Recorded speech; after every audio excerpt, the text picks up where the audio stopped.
नमस्कार दोस्तों, स्वागत आप सभी का एक बार फिर से हरियाणा मीडिया न्यूज़ के यूट्यूब चैनल पर। और बात अब सियासी उठापटक की। बड़ौदा उपचुनाव के रण में अब लोसपा पार्टी के सर्वे सर्वा एवं पूर्व सांसद राजकुमार सैनी भी कूद पड़े हैं। उनके साथ कृष्णलाल पांचाल और राजेंद्र सैनी भी चुनावी मैदान में अपने दांव आजमाने को तैयार हैं।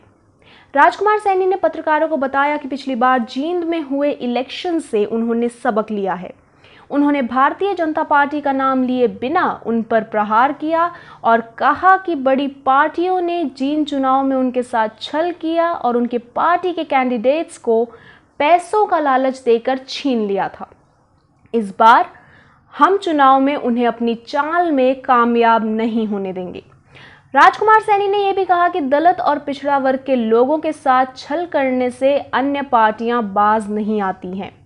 राजकुमार सैनी ने यह भी कहा कि फिलहाल वो खुद कृष्णलाल पांचाल और राजेंद्र सैनी ही मेन कैंडिडेट्स हैं, लेकिन इस और पार्टी आगे विचार करेगी कि हम में से किसको चुनाव लड़वाना है और किसका नाम विड्रॉल करवाना है। अभी तीनों का नामांकन भरा जाएगा।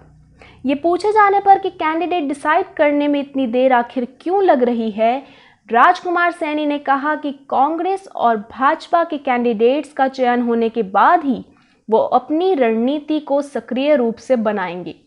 उन्होंने कहा कि पिछली बार जींद चुनाव में हमने हर बिरादरी को ध्यान में रखते हुए कैंडिडेट्स को चुनावी मैदान में उतारा था, जिनमें से एक प्रजापति समाज का था और दूसरा कैंडिडेट कश्यप समाज से था।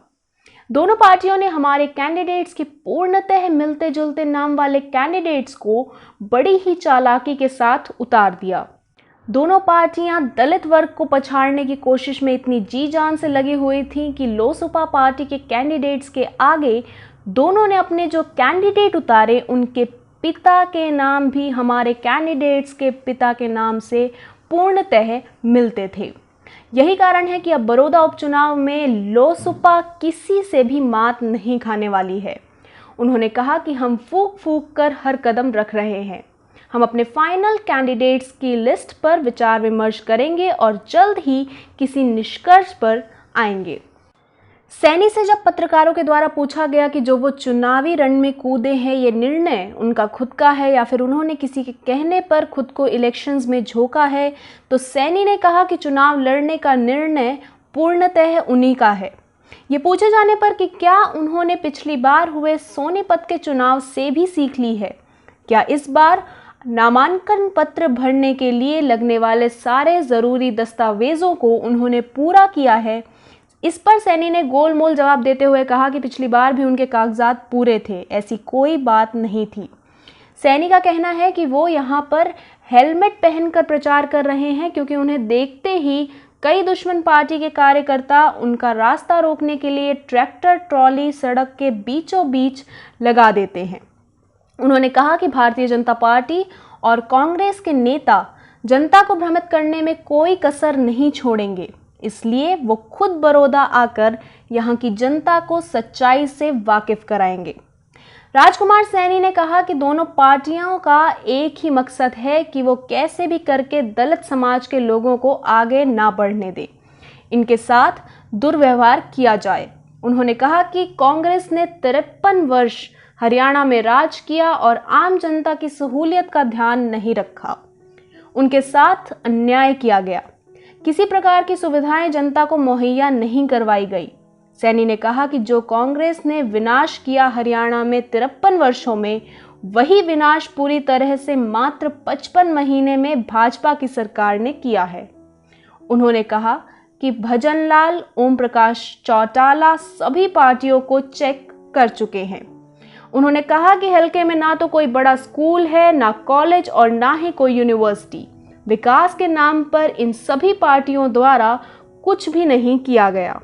उन्होंने जसलाना गांव और बिलबन गांव का उदाहरण देते हुए पत्रकारों को बताया कि इन गांव में जब वो मीटिंग के लिए गए तो मीटिंग के बीचों बीच में ही जनता के बीच से एक व्यक्ति खड़ा होकर बोला कि पानी आ गया है, और उसके इतना कहते ही मीटिंग में मौजूद जो लोग थे वो पूरी की पूरी भीड़ अपने गांव की तरफ भागने लगी। जब उन्होंने लोगों से पूछा कि केवल पानी ही तो आया है, इसके लिए इतनी भगदड़ आखिर क्यों, तो लोगों ने कहा कि 4 दिन में यहाँ एक बार ही पानी आता है।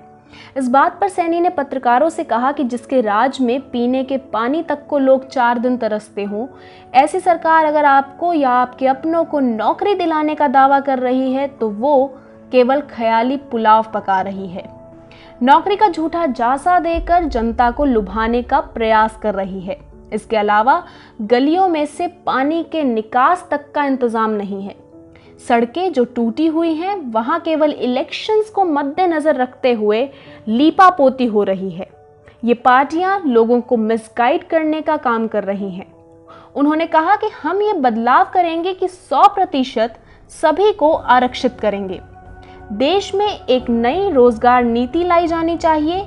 जिन लोगों का सत्ता पक्ष में योगदान रहा उनके परिवारों को 10 नौकरियां दी जा रही हैं, लेकिन जो आम लोग हैं उनके घरों में खाने के लाले पड़े हुए हैं। मनरेगा स्कीम के माध्यम से बनने वाले पैसे का तहसीलदार के पास खाता तैयार होना चाहिए कि किस किस किसान को किस महीने में कनक की बिजाई कटाई में किस मंथ में कितने मजदूर चाहिए। आधी लेबर सरकार जमा करा दे, आधी लेबर किसान दे देगा। मजदूर के पास जब 18 रुपए की सैलरी बन जाएगी तो उसे किसी के 5 किलो दाने लेने की जरूरत नहीं पड़ेगी। सैनी ने कहा कि उन्होंने पूछा था कि एक जिले में कितने करोड़ रुपए आते हैं, तो पता चला कि 12 करोड़ विभिन्न स्कीमों में एड के रूप में आता है। अगर उस 12 करोड़ को बिना किसी प्रकार के भ्रष्टाचार के किसानों और मजदूरों में एक समान बांट दिया जाए तो वो दावा करते हैं कि पूरे किसानों की आधी लेबर जा सकती है। उन्होंने कहा कि हमारी लड़ाई भेदभाव और असमानता के खिलाफ है और इसमें हमारी ही जीत होगी।